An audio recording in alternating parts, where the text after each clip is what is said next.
Welcome to Monumental Classics of Furry Literature. Today we start Cat and Dragon by P.C. Hatter. First glance. The old man looked out at the flower bed with its low-maintenance plants as the foul stench of fresh-laid mulch clogged the air. The plastic chair on which he sat was uncomfortable, but he dare not complain for fear the attendants would usher him back inside the bleached white walls of the building. What was it all for? The scrimping, the saving, the climbing of the business ladder. Everyone told him he had to make a name for himself. Why did he believe them? What did it get him? Divorced from a woman he barely knew, a child who couldn't be bothered to visit, and enough money to eke out his days stuck in an adequate facility for the aging.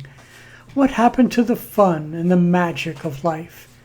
He scowled at the styrofoam cup before him on the patio table, filled with tepid green tinted water that passed for tea in the place. He had asked for a good strong cup of black tea, but the attendant said caffeine was not good for him or his heart. At his age, who cared? He already had one foot in the grave. What was the matter with enjoying what little time he had left? A butterfly flitted past before returning to land on the edge of the styrofoam cup. "I wouldn't drink that if I were you," said the old man. "The stuff isn't fit for the living, and the dead won't touch it either." The insect's brilliant colored wings beat the air, and it shot out over the carefully mowed grass straight into a plum brocade top hat. A hat sat on top the head of a furry purple cat in an equally ornate brocade coat of golden-tinted colors. The butterfly fluttered around the flowers of the coat before alighting on what looked like a sprig of Queen Anne's lace sewn near the bottom. "I was wondering where he got to," said the cat. Its big green eyes twinkled behind large spectacles. It gave the old man a toothy grin. "That particular butterfly is always flying off my coat, and it doesn't help that the hummingbird is always chasing him off the best flowers." The cat pointed to the red and gold bird on the other side of the coat.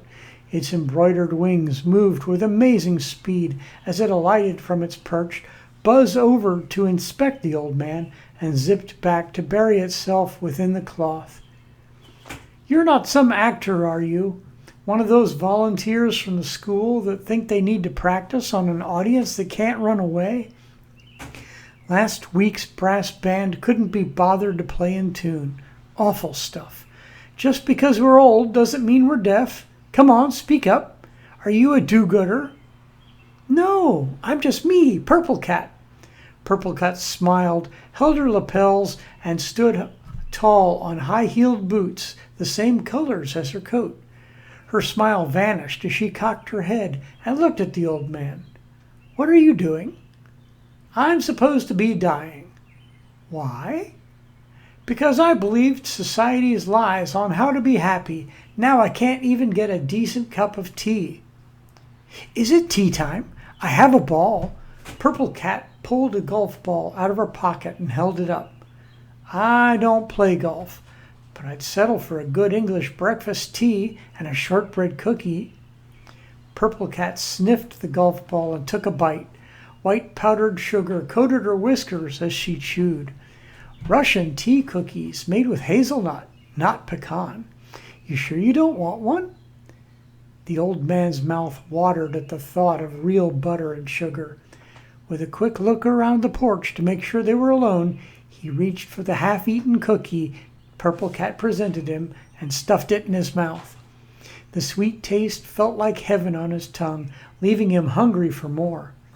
"I don't suppose you have more of those?" With a grand flourish, Purple Cat took off her top hat, knocking over the styrofoam cup on the table in the process. The liquid spilled onto the patio stones to cover a weed happily growing between the bricks. The poor plant coughed, sputtered, and gasped before wilting onto the stones dead. Purple Cat pulled a tablecloth out of her hat along with a plate of cookies. "I only have one teacup." She unholstered the green glowing saucer and cup from her side and filled it from the English bone china teapot she pulled from her hat. I hope you don't mind sharing.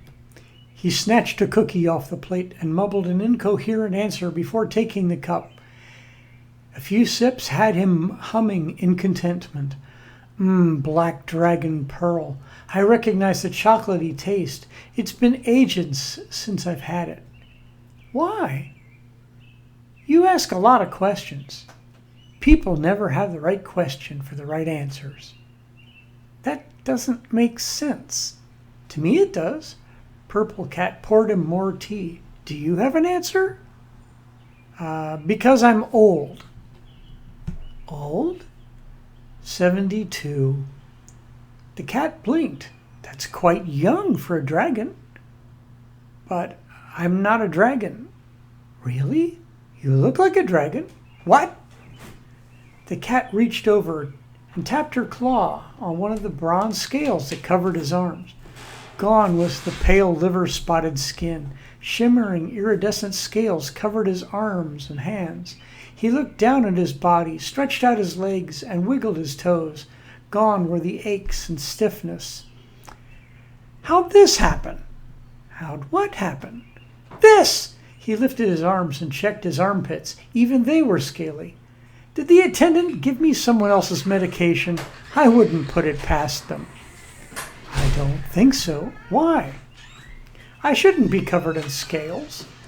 The cat's ears perked forward. Aren't dragons supposed to be covered in scales? Well, yes, but I'm not a dragon. I've never been a dragon. Are you sure? Perhaps a change in perspective will help. Purple Cat rotated her head sideways. She continued to lean over the chair in a boneless cat-like way until she was looking at him upside down. Nope, it's not perspective. You're still a dragon. Bronze looks good on you. Shiny. Mother didn't like dragons. She thought I should be interested in cowboys like the other kids in the neighborhood. What's wrong with dragons? I always wanted a western dragon, but they won't stay on the cloth like eastern dragons do. Got my whiskers singed off the last time I tried catching one. I couldn't walk straight for a week until they grew back. You don't say. The dragon held his teacup out and munched on another cookie. Before Purple Cat could refill the cup, the pair were startled from their chairs by a loud crash. A male attendant stood wide-eyed, staring at the pair and gulping like a goldfish. The tray he had been holding lay on the ground, contents scattered.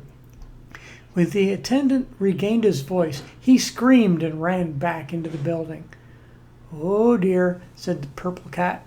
Did we break him? Possible. What now? Jailbreak. Dragon smiled and grabbed the plate of cookies. I like the sound of that. Purple Cat holstered her teacup and saucer, stuffed the teacup and teapot back into her hat, and yelled, Follow me!